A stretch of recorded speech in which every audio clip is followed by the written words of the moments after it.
Well, it's a very good morning. We are working on a Friday morning, looking ahead to the start of our spring season at Turffontein. It is on the inside track, proudly brought to you by Betway. We are on a way to win, and of course, Betway will be sponsoring the climax race, and that is the Summer Cup at the end of November. It's a Betway day tomorrow. You'll see a lot of signage on your screens, or if you are at the tracks, and of course, the headliner is the Spring Speed Stakes, and that is race number 7. But let's start with our Biopod race, and that is race number 2. 9 races carded, and we've got the 4 Chestnut Bomber, your favorite, at 22-10, the 3 Vix Princess 5-2, the 7 Bay Empires at 9-2, 5-1, and better bar those. So we're opening the meeting with 2 graduation plates. It is race 2, that is the second of those graduation plates, a competitive affair. Smallish fields, but it looks a very nice card indeed, or perhaps Mr. Marie will think otherwise. A nice card on the inside track tomorrow. Good morning to you. How are you doing, sir? I'm very good. Yeah, let's touch on the false rail. It's at 7.5 meters. Now, I like to touch on the false rail and where the best going is going to be. I think there's a possibility they're going to come to the outside fence with it being out so much. Talking about the meeting at the Vaal on Thursday, coming to the last race, I knew I'd done my money. But, we record sometimes 2 days prior. Yeah. But even if we recorded, that the going's up the inside is going to be dead. No, even if you were there at the time on the day, yeah. I mean, there are contradictory statements coming through. You heard Gavin last week saying everybody's going on the outside, but the good going is on the inside, and yet he's following all the time. And then when he decides to go on the inside, he runs the second or third. And yesterday it was just very, very muddled up. I mean, it was outside going was very much the superior going. Yeah, you know what? If people are going to really be upset about losing with gambling, they should give up the game, to be quite frank. I mean, you're going to lose more often than win in this game, Cecil. Yeah. So there's no certainties. Yeah. We move on. We try our best and we move on. Opening leg of the Biopod. Any certainties in the first leg of the Biopod? None. There is a certainty on paper, and that's Vix Princess. Yeah. She's slung in over here. 7 kilograms best in, 14 pounds. Better than her comeback effort, no cover. At the weight, she's the filly to beat, gonna strip fitter. Current favourite is Chestnut Bomber. I think he's a little bit skinny in the market because he's 9 kilograms out at the weight. In saying that, he's likely raced and he could be well ahead of the handicapper. He should go well, he's improving. And then I've backed him up with number 1, Purple Ninja Turtle. I thought he was gutsy in his comeback effort. Probably still in need of his second run off the layoff. The stables come well. 1 draw, peak run, out at the weights, but he's going to love the step up in trip. Form line hasn't really worked out. 3 runners in the opening legs. Leg numbers 1, 3, and 4. 1, 3, and 4, and that is Mr. Daryl Marie in a very good voice this morning, and he has gone the 3 runners in that first leg, which is a graduation plate over the 1450. Betway graduation plate, race 2 is off at 5 minutes to 1.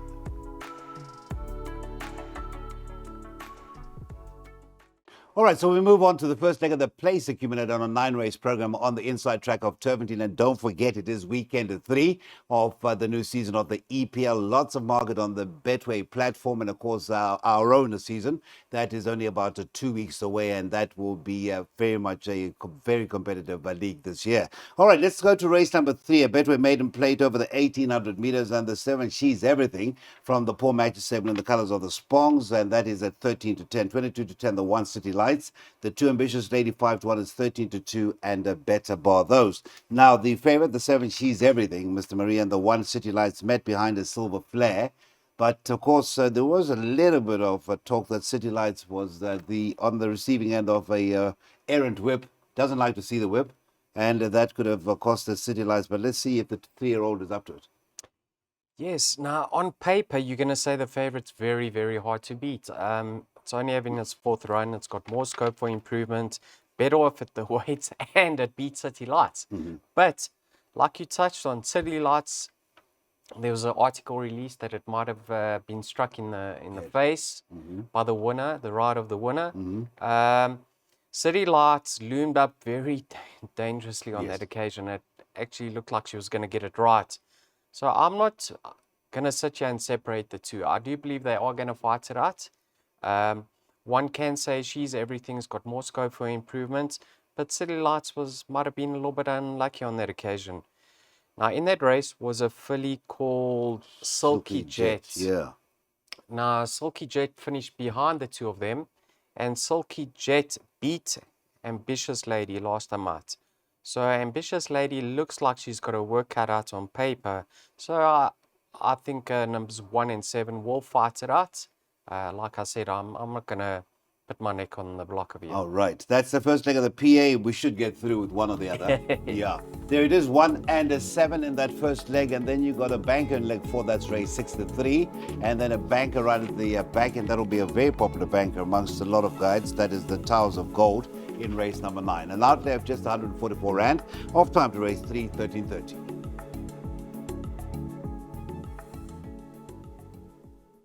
All right, so we're back with winners. The merit rated 80 will see the opening off at the pick 6 sets over. The 1200 meters race number 4 is off at 2:05.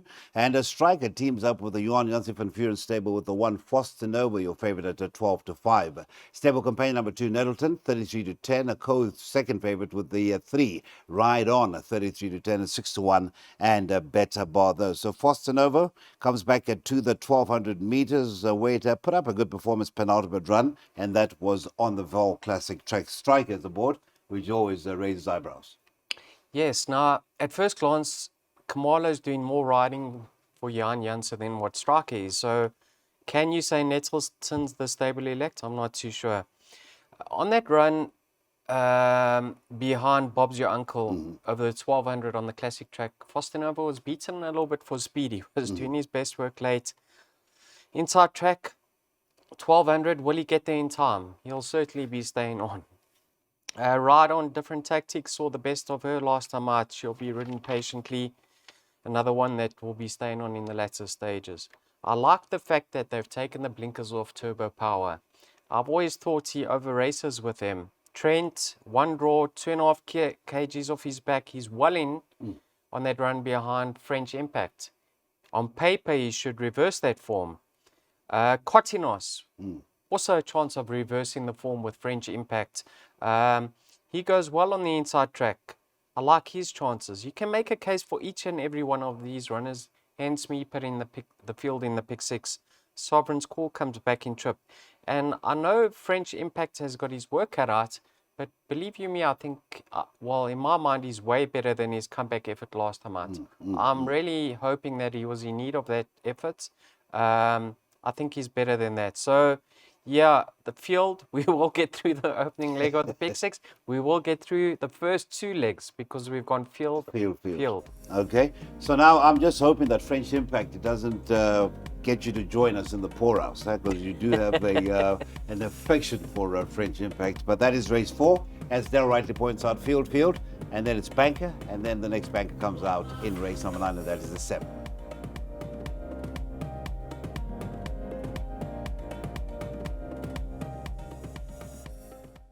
Welcome back. It is now time to look ahead to the first of our 2 jackpots on a Betway day at Turffontein as we build up to the feature race number 7.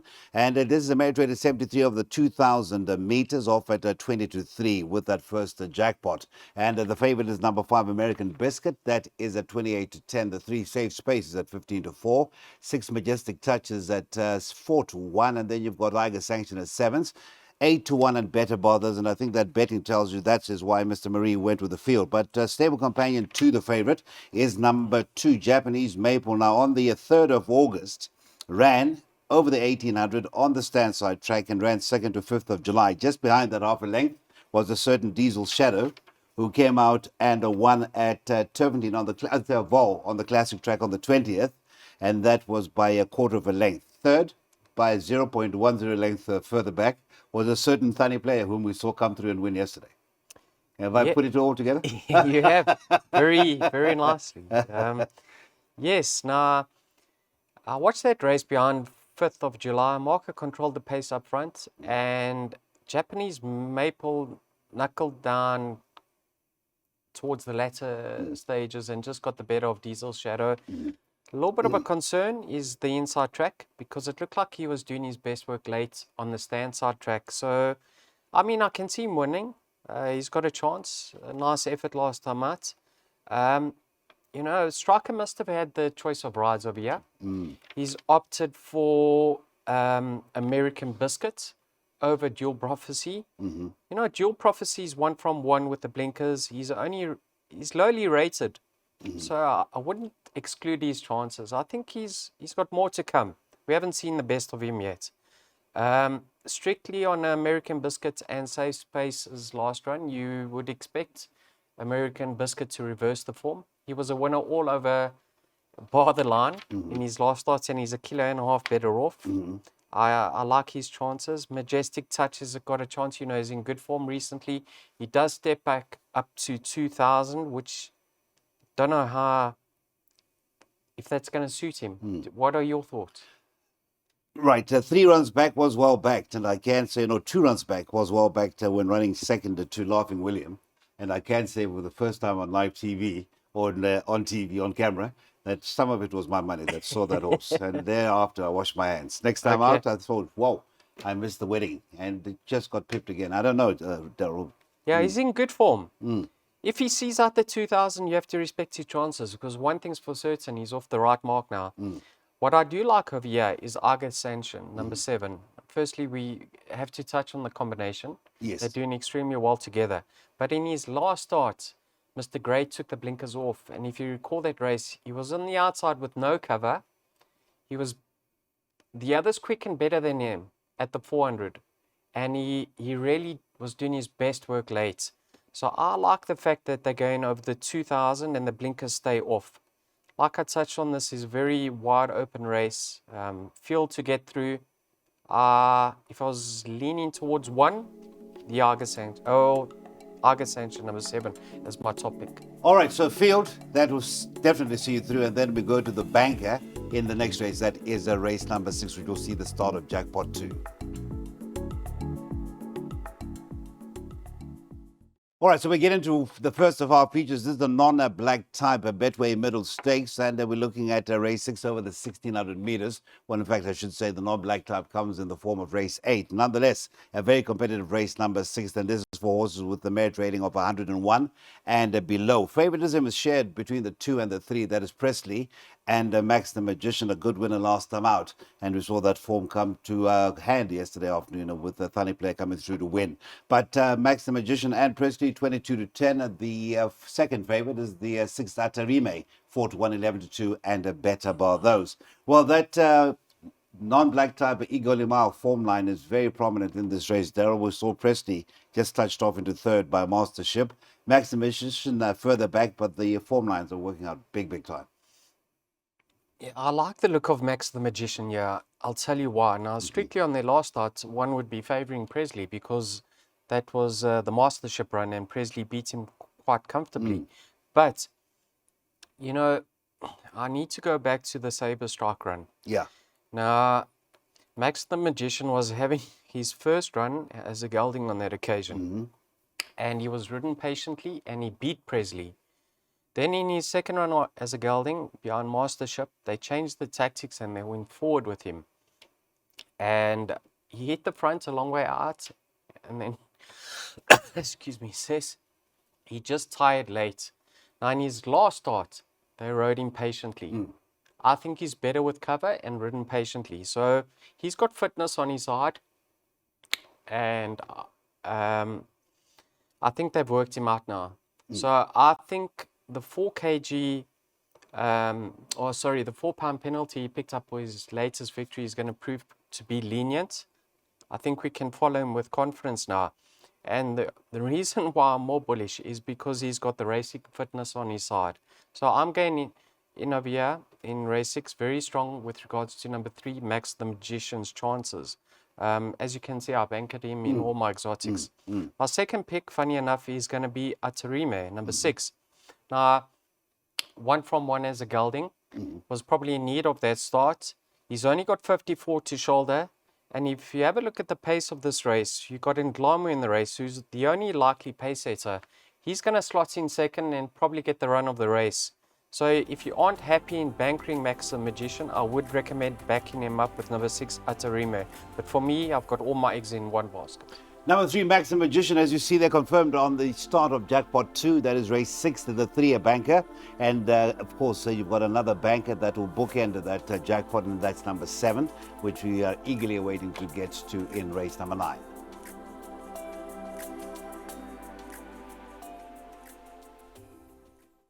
All right, so we head on to race number 7. This is the one that we've been building up to. That is the renewal of the Betway Spring Spree Stakes, the official start to our season, the spring season here on the Highveld. And we should be off with race 7 at 5 to 4. It is very competitive, a field of 11, but quite a few that love this particular track, the likes of Zenobi. And in the betting for that 7th race at the moment, this is on a Friday morning, the favorite is back in business, and the stable certainly confirmed that in with that recent treble, and that is at 28 to 10. The unbeaten course and distance runner, the 7 Chayavana, that is at 4 to 1. 11 to 2 is the 2 Quantum Theory, and then you've got the 6 Silent War at 7 to 1. And also another who loves this course and distance is the 1 Zenobi Striker for the AWSM. That is 3 runs for 2 wins and a third placing. So no slouch over this horse. Yeah, interesting that he makes his comeback as a gelding now. Really keen to see how he goes. I mean, he's had his issues in the past, but they've ironed that out, and he's in cracking form. Just got a hefty pudding to shoulder and returning from a rest. Now, back in business, I was very upset with myself last time, I'd say, so I overlooked him. You know, I went for him when Chase rode him 3 runs back behind Power Broker, and he just wasn't himself that day. And then in his penultimate start, it was really hard to have confidence unless you knew he was back to his best. And he proved that in his last start. He had the race won 400 meters from home. He was never in doubt. And Mr. Soma has always made it well known and clear that this son of William Longsword is top class. So you can see him going back to back and remaining unbeaten since returning from that rest. I think that rest has really done him the world of good. Slight reservation in that he comes back in trip to the 1200. Let's see how he goes, but I like his chances. Let me put it that way. Master Christmas franked that form. What I do like in this race as my top pick over back in business is number 2, Quantum Theory. Now, he's only had 2 runs over the course and distance. And then if you go back in his form, it was a second behind Melech. His second run after a rest, he was closing in slightly from a bad draw on that occasion. In that race was main defender. And then last time out, you can see his 2 runs with a tongue tie recently have certainly been improvement on his prior form. But I love the way he quickened up last time out. At the 400, I thought he was traveling very sweetly. From a neat draw this time on the inside track, I think he's a major player over here. In that race was Silent War. And Silent War, I know, is 2.5 kilograms better off, which should bring them closer together. But still in the back of my mind, Silent War is more of a miler. So Quantum Theory is more distance suited. So I'm going 2 from 9, respect for numbers 1, 6.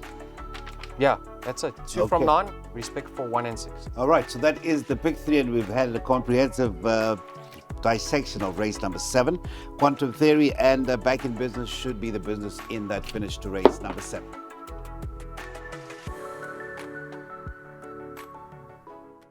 All right, 4:30 on a Saturday. It will be just a half an hour before the green and gold to go up against the mighty All Blacks. And of course, to get involved in that game, go to your Betway platform. There are lots of markets for the rugby, as well as the soccer, which will be underway in the EPL third weekend. And of course, racing. We are backing it up with the backup feature to race 7. This is a Betway, the ladies' stakes. It's over the 1,200 meters. And on black type, and the favoritism is with recent winner number 6, Wings Within Me. Smanga retains the right for the Fabian Abib stable at 9 to 2. Stable companion and Gavin, I do recall he's always had a soft spot for Ice Star, and he's one on it is at 6 to 1. Co second favorite is the 8, Alicia's Love, 6 to 1. 13 to 2 is the 1. Exchange Student, it's 15 to 2, and better bar those. So a nice backup race, Daryl. Wings Within Me back to winning ways when it looked like On Cue would be hard to beat. Captain Peg, a great run on July night when doing best work late behind Just Be Lekker. Yes, let's start with the Fabian Habib pair. You know, Gavin's only ridden Astar once. He's unbeaten on her, but he's always said he's been waiting to ride this Yeah. filly. Um, yeah, so she's been off the track for a few months. 1200 in her comeback effort. Let's see how she goes. There's no doubt something went wrong in her last start because she ran below par. I'm sure Mr. Fabian's worked on that and brought her back, but she's a lovely filly. I mean, she's done extremely well. Um, w- Wings within me. wings within me. If in her penultimate start beyond Call Me When You Need Me, you'll see that Elysia's Love finished alongside her. Now, Elysia's Love is 2.5 kilograms better off for a short head. And Elysia's Love lost him out over the 1450 on the inside track, was climbing all over them with 400 to go. So she just needs luck in running. I think Muzi's going to hold her up from that tricky draw and try to produce her as late as possible. I think she's got a big chance of reversing that form with Wingsworth in me because on paper she has to reverse the form. You know who catches me my eye here is Captain Peg. Now, yes, she hasn't won in quite some time, but on the Almost inside a year track, to the day, huh? on the inside track, she's at her best. All I want to see her do is jump on terms. Yeah. Because she tends to be her worst enemy and give away starts when the gates open. But you know what? Her ratings come down. She's got the blinkers on now. She needs to make use of her good draw. If I could bet in running and if she's fourth or fifth well positioned, I'd empty out because I really think this is a great race for her to come back to winning ways. Correct. All right. And a horse that's out at the weight, but I'm not discounting, is Where's the Party. I know, what is she, 2.5 kilograms under sufferance? But she's got no weight to shoulder. She's improving on the half vault, a great draw. Don't overlook her. I think she's actually overpriced. So I'm going Captain Peg ahead of Alicia's Love. Elysia's Love, Where's the Party, Health Respect for Our Star, Wings Within Me, and Exchange Student. All right, so that is a 2-8-11, the principles in that swinger box for Daryl Racing. All right, so we come to the end of our 9-race program. It is a Betway day at Turpentine on the inside track. We've seen the two features races 7 and 8. We're back in maiden company for a Betway maiden plate over the 1800 meters, and we have an odds-on favorite, newly turned 3-year-old, and that is a 7 Tower of Gold, and that is at 11 to 20, now 5 to 10 as I speak. 2 to 1 is the 8, A Roman's Revenge, the 3, Damascodoro from the Waishong Mowing Stable, 16s, the 20s, and a better bar those. Now, there have been adjustments at the top, and I dare say the adjustments are due to the scratching of the 9 Another Universe. Smanga was due to ride for the Inform Azzies. But I see you bank at the Towers of Gold everywhere, and rightly so. The 3 runs suggest that in this field should come home. He should. I mean, he's only having his 4th start. He loved the step up in trip last time, staying on in the latter stages. Should strip fitter. Should appreciate is an extra 200 meters. Yes. And in that race, just behind him was a horse called High Q, Yes. who came out and ran second in his next start. Now, High Q's the key horse of here. He beat High Q, right? Roman's Revenge, who is his only market rival, also had High Q in his last race, whereas High Q beat Roman's Revenge. So if you're using High Q as the line horse, he should really have the beating of Roman's Revenge. In saying that, Roman's Revenge was having his debut on the Highveld. Tony's probably worked him out, had some time to figure out what he's all about. So it's not a one-horse race, but surely on paper, Towers of Gold is the right horse. So yes, I'm going into this race fairly bullish that number 7 is going to get it right in his 4th start, but he is very limited in odds, so I can't really suggest a win bet. So for that reason, I've suggested a trifecta. And you touched on Waishong, number 3, Damascodoro. Now, Waishong in his last 10 runners, he's had 4 seconds, numerous thirds, placings. His horses are running well. He's Yeah. just knocking at the door. Yeah. Damascadora, you know, Dennis likes to get his horses out early and in contention. So I think he's a little bit, he's got a short burst. I think he'll appreciate it on the inside track. So I think he'll run second or third at worst. Okay. So trifectas, what am I doing? Banker number 7 by 3 and 8, 3 and 8. By 3 and 8, by 3 and 8, that is race number 9. And that's where we leave it, ladies and gentlemen. 7, a very confident selection throughout the afternoon.